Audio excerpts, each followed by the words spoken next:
Good evening. Tonight's tale is one of quiet obsession and creeping dread, a story that asks a terrifying question. What if the safest place you know is also the most dangerous?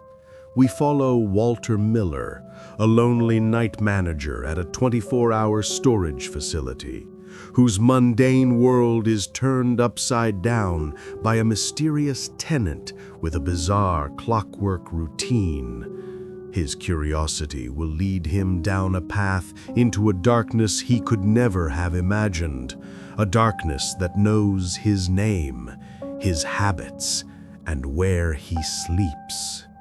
So turn down the lights and lock your doors. You're listening to Unit 734. The silence of the night shift was a physical presence. It was a heavy, weighted blanket that Walter Miller had, over 6 years, learned to wear. From 10 p.m. to 6 a.m., he was the sole monarch of secure space storage, a sprawling kingdom of corrugated metal and concrete. His throne was a worn-out swivel chair behind a formica counter. His castle, a small glass-fronted office that smelled perpetually of stale coffee and industrial carpet cleaner. His subjects were the forgotten possessions of 1,000 lives, boxed and entombed in endless, identical hallways under the sterile hum of fluorescent lights.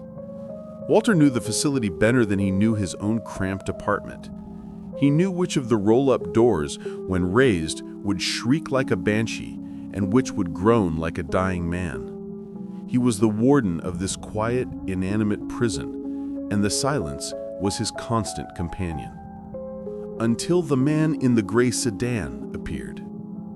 The first time, Walter had barely registered him. A new rental, Unit 734. The paperwork, filled out online, was sparse. A name, Raymond Croft, and a credit card number. The first payment went through without issue.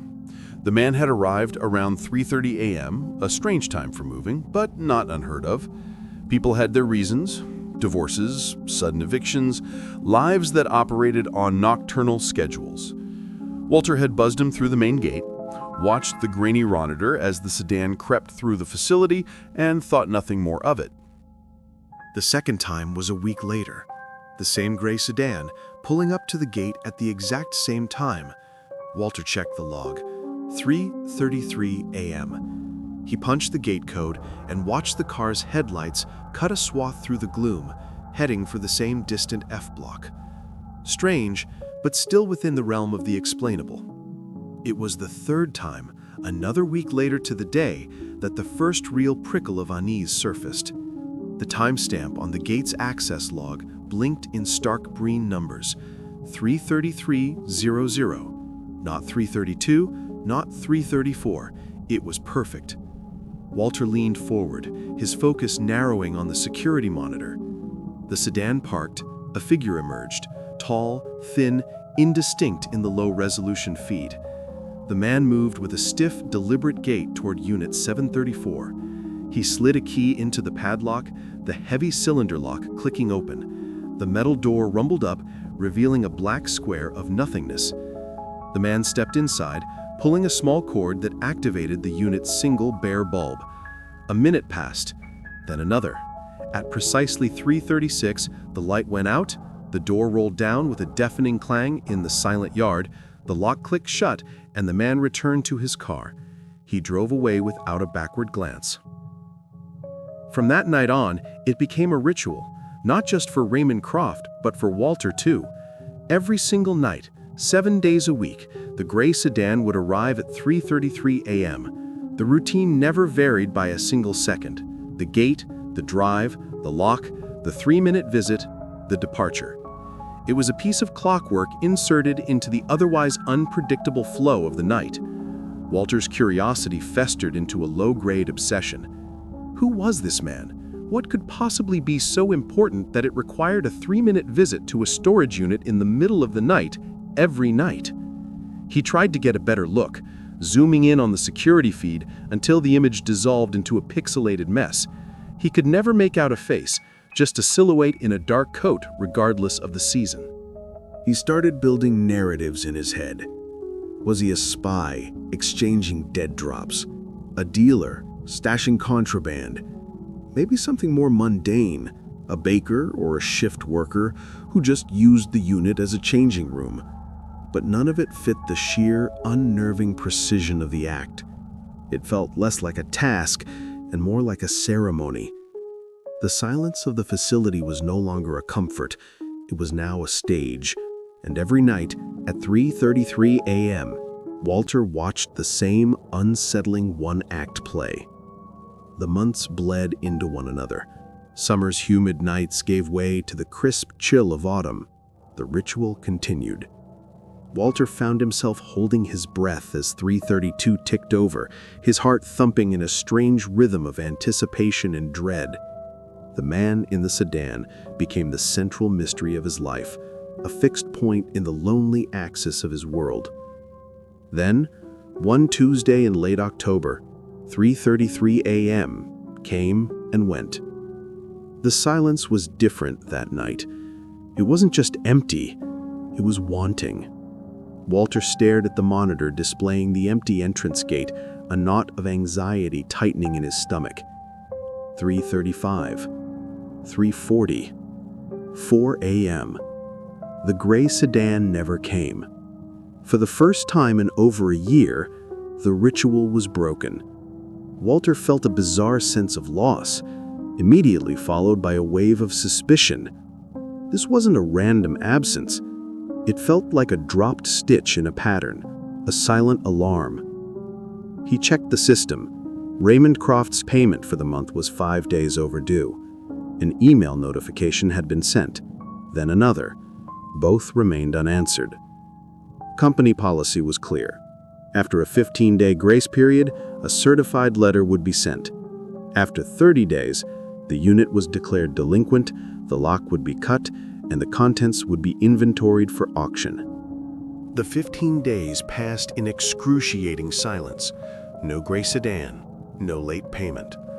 Walter found himself pacing the office, his gaze constantly drifting to the dark monitor. He felt like a detective whose only lead had vanished into thin air. He sent the certified letter himself, his hand slipped with sweat as he dropped it into the outgoing mail bin. Another 2 weeks. The letter came back, stamped "Return to sender," no such address. Now he had the legal right. More than that, it was his duty. His manager, a portly man named Frank who only worked days, would expect the inventory sheet on his desk by morning. On the 31st day, just after 2 a.m., Walter made his decision. The gnawing curiosity had completely devoured his fear. He needed to know. He grabbed the company's bolt cutters from the supply closet, the heavy steel cool and final in his hands. The walk to F Block was the longest of his life. The familiar corridors felt alien, hostile. The hum of the lights seemed to mock him, and his footsteps echoed with accusatory loudness. Each identical blue door he passed seemed to hold its breath. F Block was in the far corner of the facility, the oldest section. The air here was colder, stagnant. He arrived at Unit 734. It was indistinguishable from the dozens around it, just a slab of corrugated metal and a heavy-duty padlock. It was the same brand of lock he'd watched Raymond Croft open and close 100 times on the screen. It looked sinister now, a silent metal mouth guarding an unknowable secret. He positioned the jaws of the bolt cutters around the shackle. He hesitated, his heart hammering against his ribs. This felt like a violation, like opening a tomb. He squeezed. The metal groaned in protest, and then with a deafening snap that echoed down the concrete hall, the lock sprang open. It fell to the ground with a clatter, the sound skittering away into the oppressive silence. His hand trembled as he reached for the door's handle. He braced himself, expecting anything: the smell of decay, a trove of stolen goods, a meth lab. He pulled, and the heavy door began its slow, groaning ascent. It rumbled upwards, the sound filling the corridor, revealing first the dusty concrete floor, then a darkness that seemed absolute. He fumbled for the light switch just inside the doorframe and flicked it on. A single naked bulb flickered to life, casting a pale, sickly yellow light over the contents. Walter froze. His mind simply refused to process what his eyes were seeing. This was not a storage unit. There were no boxes, no furniture draped in plastic sheets, no forgotten relics. It was a room, an apartment. His apartment. The breath hitched in his throat, a ragged, painful gasp. It was an exact, molecule-for-molecule replica of his apartment. To his left stood his own worn faux leather armchair, the one with the small tear in the right armrest where he'd snagged it with the screwdriver. Against the back wall was his cheap particle board television stand, holding a television of the same model and make. On it, a small stack of DVDs. He knew without looking that the top one would be The Thing. His gaze swept across the space, his mind reeling in violent disbelief. The cheap, faded print of a seascape he owned since college hung on the wall, tilted at the same, slightly askew angle. The small end table next to the armchair held a familiar ceramic coaster and a stack of 3 specific books. He could name them in order: a biography of Abraham Lincoln, a dog-eared Stephen King paperback, and a manual on small engine repair. He took a tentative step inside, his work boots feeling clumsy and loud on the floor, which was covered in the same beige, low-pile carpet he had at home. His stomach churned. This wasn't a coincidence. This wasn't a similar layout. This was a painstaking, perfect, and utterly insane recreation of his private space. He moved as if in a trance towards the corner of the unit which was staged as his small kitchenette.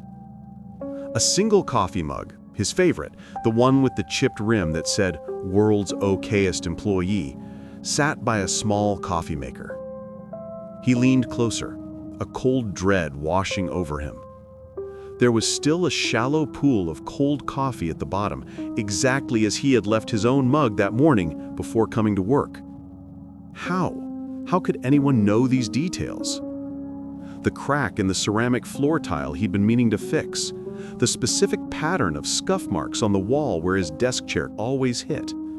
This wasn't just observation, it was archaeology. Someone had excavated his life. His eyes fell upon a corkboard mounted on the wall near the armchair, a feature his own apartment lacked. This was the only thing that was different, the only addition to the otherwise flawless replica. It was covered in photographs, pinned in neat, orderly rows. Drawn by a terrible magnetic pull, he stepped closer. The first photo was of his apartment building, taken from across the street. The next was a closer shot of his window, on the 3rd floor.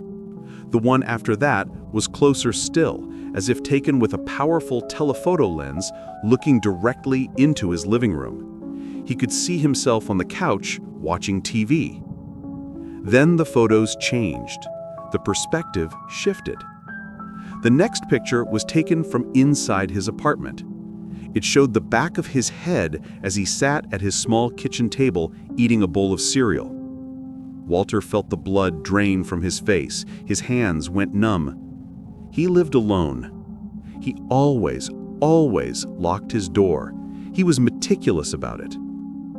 His gaze dropped to a new row of photos, and a low animal sound of pure terror escaped his throat. They were photos of him sleeping, dozens of them, all taken from the same vantage point, the foot of his bed looking down at him as he lay vulnerable and unconscious. The low light of a street lamp filtered through his window, casting long shadows across his room, illuminating his sleeping form. Each photo was dated in small, neat print in the corner. Last night, the night before, a week ago, a month ago. They stretched back for more than a year. He could see the subtle changes, the different t-shirts he slept in, the way he sometimes kicked the blankets off on a warm night. He was looking at a complete, uninterrupted chronicle of his most private, unguarded moments, compiled by an unseen observer who had stood in his bedroom while he slept. The sheer impossibility of it warred with the undeniable proof pinned to the board. Who was Raymond Croft? Why would he do this?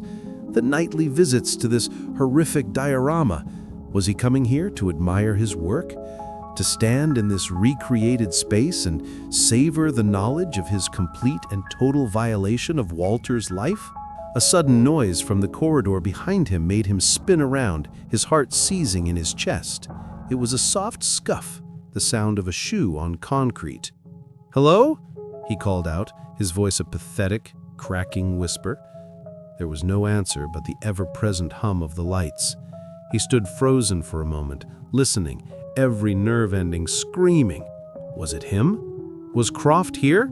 Had he come back? Then he heard it, a faint scraping sound coming from the entrance to the unit. Walter lunged for the doorway, a primal urge for escape overriding his paralysis.